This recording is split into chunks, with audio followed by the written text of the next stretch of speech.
And don't think too often, just do exactly as you're told.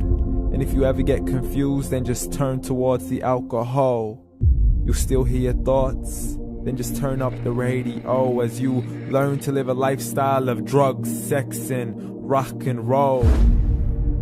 But in all honesty, I just need to know, is there more to the cycle than growing and getting old? Living and dying just to leave behind a happy home and a whole lot of property that somebody else is going to own. I just really need to know before the casket's closed, 'cause I'm not willing to gamble with my soul, nor am I ready to take any chances. These are just simple life questions and I'm just searching for some answers.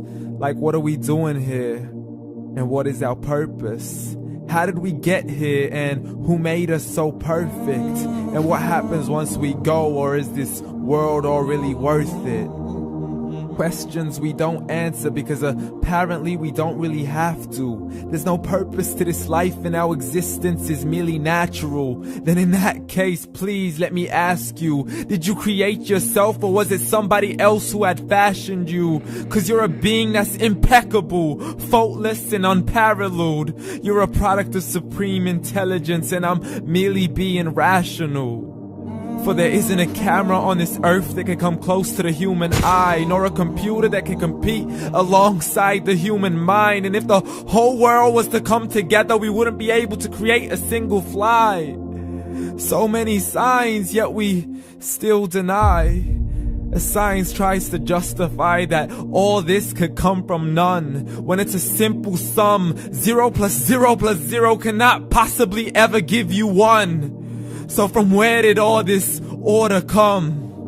For everything has its origins, a maker, a creator of its own. I mean, the only reason you're watching this video is because somebody had to press upload. So we can believe in the Big Bang, but I'd rather believe in He who caused it to explode. Allah, the creator of everything along with every single soul. The ever-living, the master, the only one who is in control. Unlike his creation, beyond our imagination. And no, he's not a man, nor does he have any partners in association. He's on his own. And no, he did not ever leave us alone. Just like every manufacturer, he left us with an instruction manual. The Quran and Islam, and I'm sorry to jump to conclusions, but it's the only one possible. The only definition of God is the one and only supreme being. It's logical. A book with 0 contradictions, with miracles that are both scientific and historical. All revealed over 1400 years ago. Like the detailed description of the human embryo. The descriptions of the human embryo in the Quran cannot be based on scientific knowledge in the 7th century. To the mountains as pegs holding firm the earth below, and the 2 seas that don't mix in a complete separate flow. To the planets in orbit, alternating night and day as they stay in flow. The expansion of the universe and the creation of everything from H2O.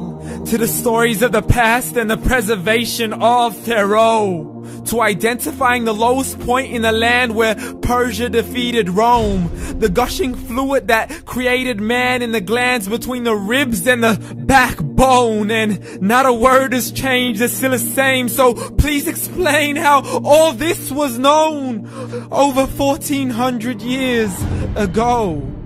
To a man who couldn't read or write, as he would recite whatever the angels spoke. And if you still don't believe, please try to come up with something that's even close. But you can't, so we took God as a mockery and his messengers as a joke. Muhammad could not read or write. How's somebody who can't read or write gonna start a religion? Dismiss his scriptures as legends and tales of the ancient folk, as we live life according to our whims, desires, and hopes. Saying this life is the only home we will ever know. We will live then die, then simply turn to bones. YOLO! Correction, after the grass dies, the rain arrives and it regrows, and Allah promises to do the same thing to your very soul. and bring you back from your very fingertips to your toes. As the all-seeing supreme being watches us so close, and we are surely being tested in our wealth, our health, and our self, and everything that we've been blessed with. So believe, for we will surely be resurrected and be brought back to our Lord and account for every single deed, as He hands us our books and orders us to read. From the bad to the good and everything in between. You yourself are sufficient for your own accountability, so don't be mad at me. You are the one who thought He wouldn't come back to me. I gave you a whole life long to search after me, but you were busy in all that which was temporary. So read, and glad tidings to all those who believed. And if you disbelieve, read. And don't let that day be the first day you find out what your life really means. Read.